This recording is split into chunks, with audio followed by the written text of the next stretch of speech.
I'll start. Okay. All right. Welcome to God's Insight for the Soul, where we come together and Bridget and I just play vessel and let God encourage and give insight and create a space where we can all grow, not just in our physical growth of what we're doing or what we're experiencing, but really that deeper growing of who we know ourselves to be as the one made in the image of God. And that the start of that is really intimacy with our Papa. So that's what we're going to do today. Are you guys ready? So ready. Okay, let's do it. Catherine, would you like to ask a question? Do you have a situation you want us to unpack? Or, oh, by the way, I'm Lori, and this is Bridget, and this is Catherine. Is there a question, a situation, or would you like us to pull a card for you? Oh, I have a situation with my little sister, and I'm trying to figure out if it's something I just need to move on with, or if there's any hope for, you know, uh, friendship or sisterhood to come back. You know. Okay. Is that because for Bridget and I, that's enough information? Do Okay. you Are you good with that? Yeah. Okay, cool. And Bridget, I'm gonna tap in. I know you're tapping in. Let me know if you get ready, and if I get ready, I'll let you know. Okay. We'll just sit here in the silence for a moment, Catherine.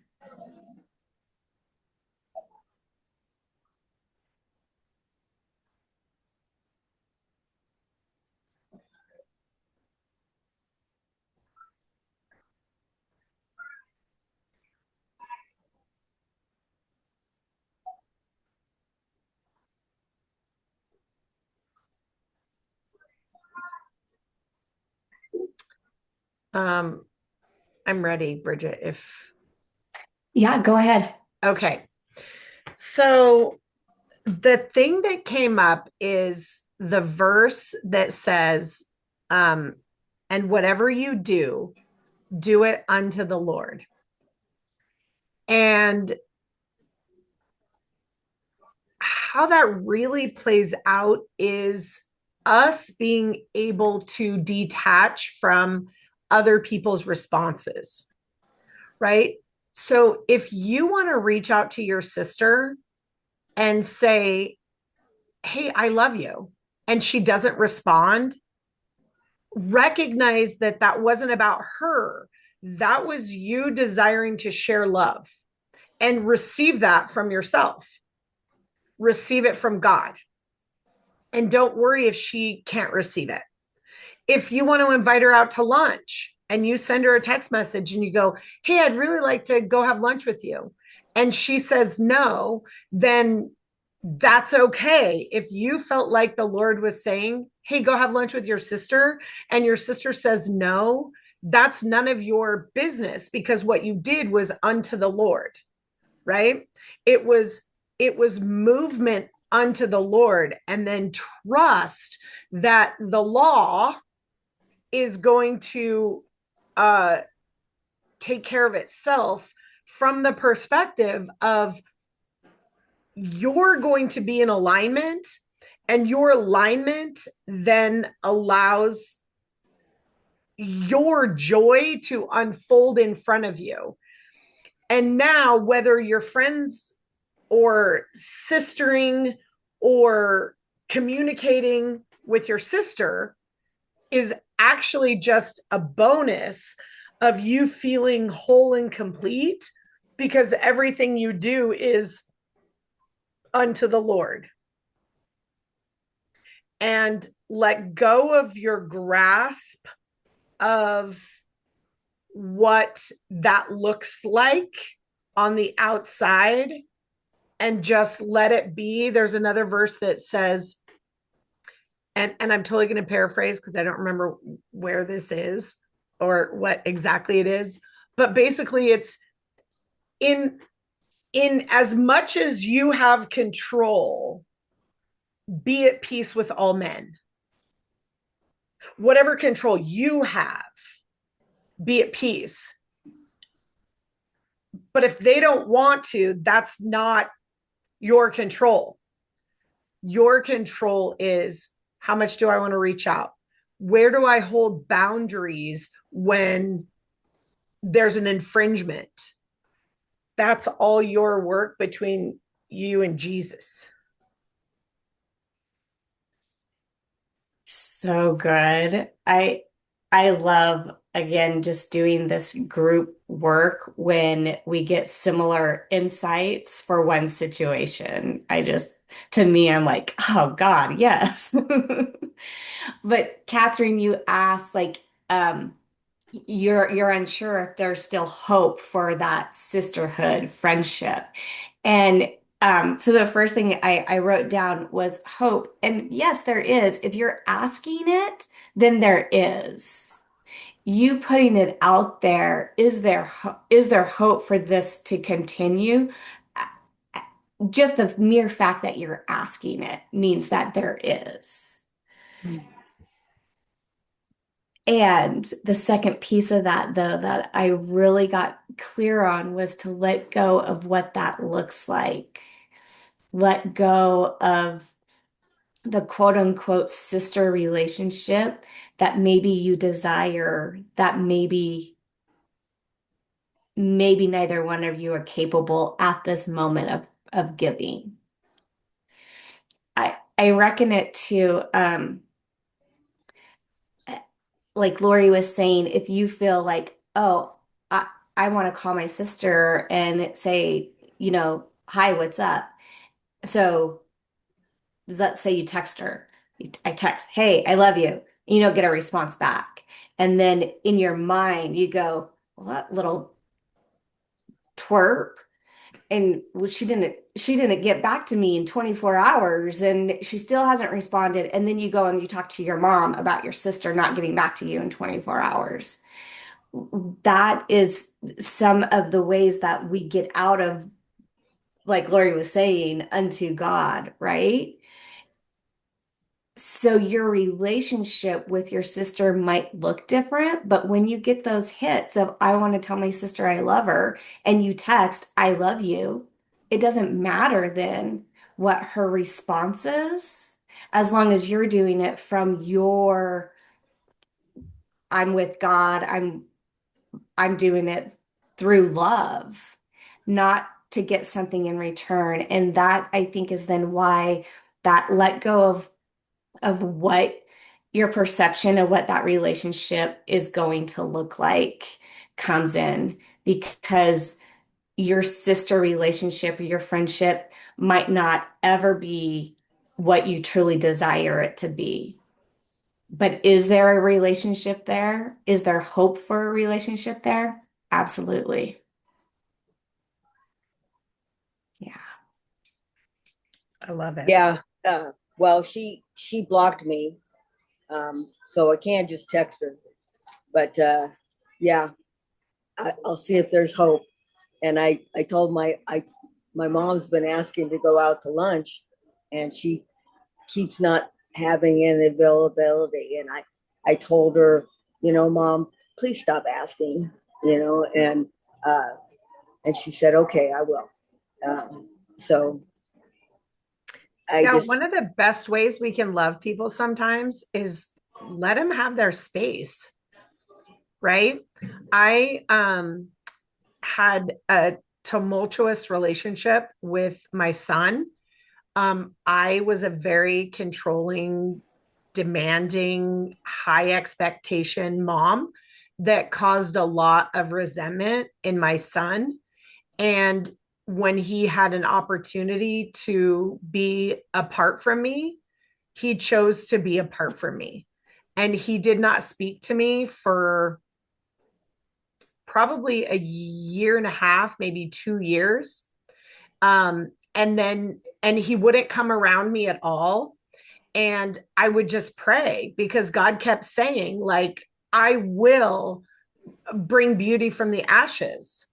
And I was just in a place where I was like, okay, Lord, what do you want me to do? And he'd be like, leave him alone.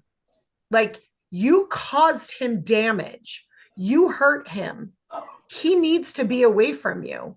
Honor that, because you wanting to be in relationship with him doesn't love him in a place where he needs to be apart from you.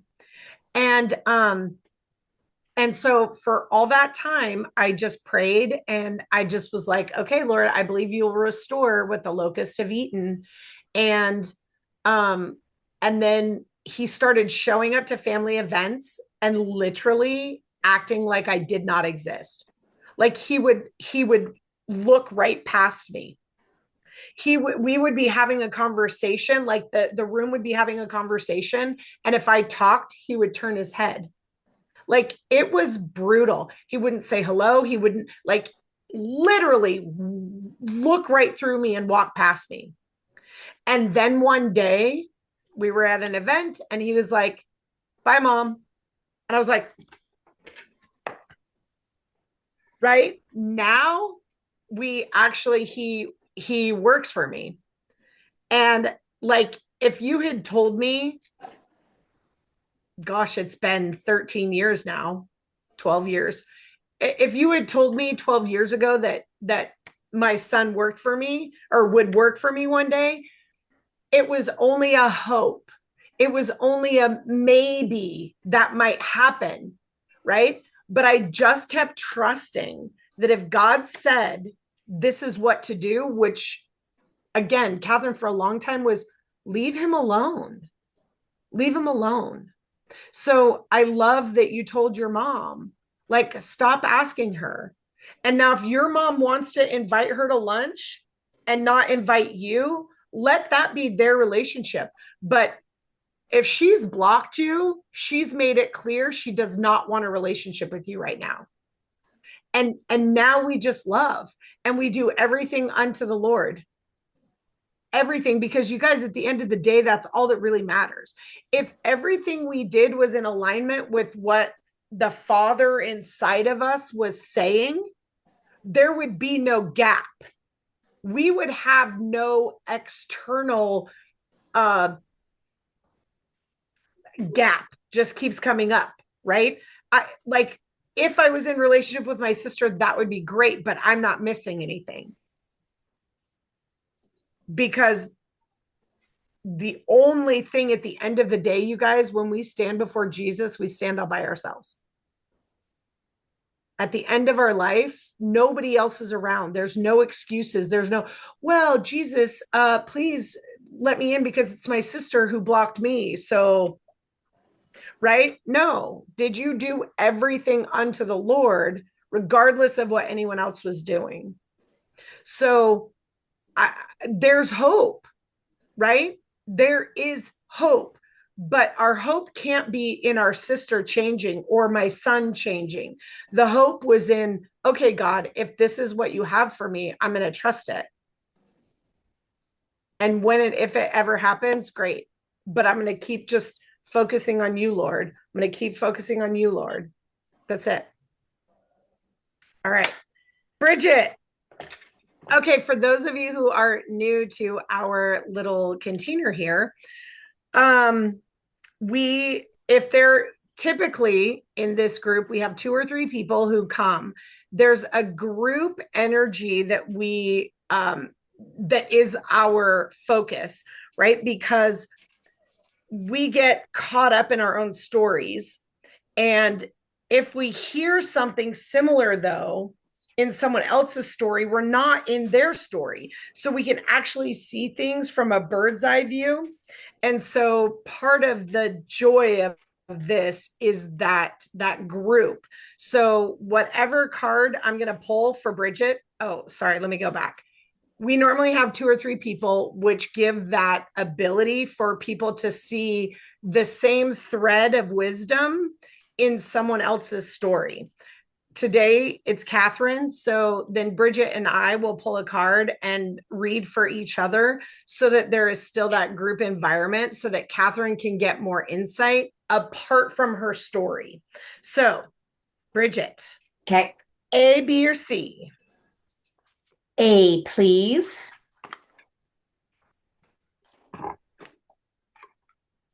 Let's do this. All right.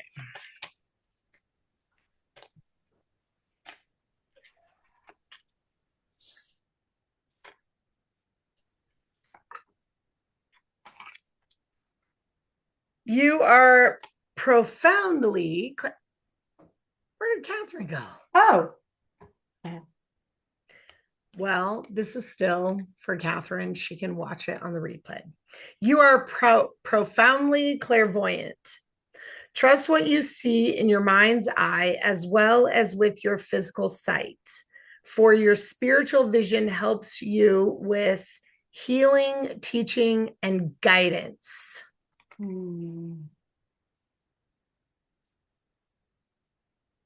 Okay, the very first thing that comes up is, guys, we don't realize how cool we are. We don't realize how powerful we are. We don't realize how much God is working through us, whether we're aware of it or not. But God's working through us. But if we become aware of it, it gets cooler and funner. And we get to step into our power more. And it becomes that surprise and delight that we all desire. And it's interesting because what came up even for Catherine in that is that, like, trust what you see in your mind's eye. If your mind's eye says there's hope, then trust that. Yes, we tap into our physical, but if we don't have both, we can get, it can be dysfunctional, right? But Bridget, specifically for you and just this clairvoyant aspect, is start owning how fucking cool you are. Start owning how amazing you are in your abilities to tap into the unseen realm, because there's so much more for you. But if we don't acknowledge what we already have, we can't experience more. Yeah. So there's a lot of fun coming your way as you start to recognize how cool you are. You're pretty cool. Yeah. Well, thank you. Yes. All right. So good. Do you have anything to say? I didn't mean to interrupt you if you wanted to. No, just yeah, it's I think they're coming from a very churched background. There's certain things about the unseen that my human isn't really supposed to experience. And so again, like you were talking with Catherine, like do everything unto the Lord. Like there are some really cool unseen things that God speaks through me that are just something that I get to experience. So very cool. Yes. Thank you. I love it. Okay, so I'm going to move around my decks and then you can pick my deck. Okay. A, B, or C. C. Unshakable inner peace. Ooh.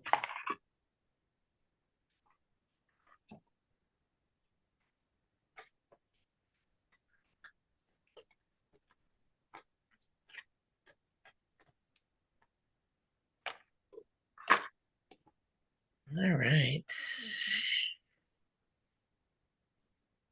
That is the card, and it says, you can make it through. Your higher self is always guiding you. What wisdom does your higher self have for you? You can make it through. Your higher self is always guiding you. What wisdom does your higher self have for you? I love this underlying theme, starting with Catherine, of that hope and trust that what is happening is for your greater and higher good, even if you don't realize it at the time. And and so yes, going back to Catherine, the story you shared about your son, even how many times in that 2 year period would it have been super easy to get pissed at God, to lose hope, to say this is even go to your son and say this is ridiculous and you're going to come to these functions and you're not going to treat me like this, right? It would be very, very, very easy to do that. And yet the trust you showed in this benevolent power we call God, that everything was orchestrated in a way that would not only bring you guys to the relationship that you have today, but it was orchestrated in a way that was for your best and highest good, as well as his best and highest good. I think that's so, and again, so beautiful. And yet all of that is in the unseen.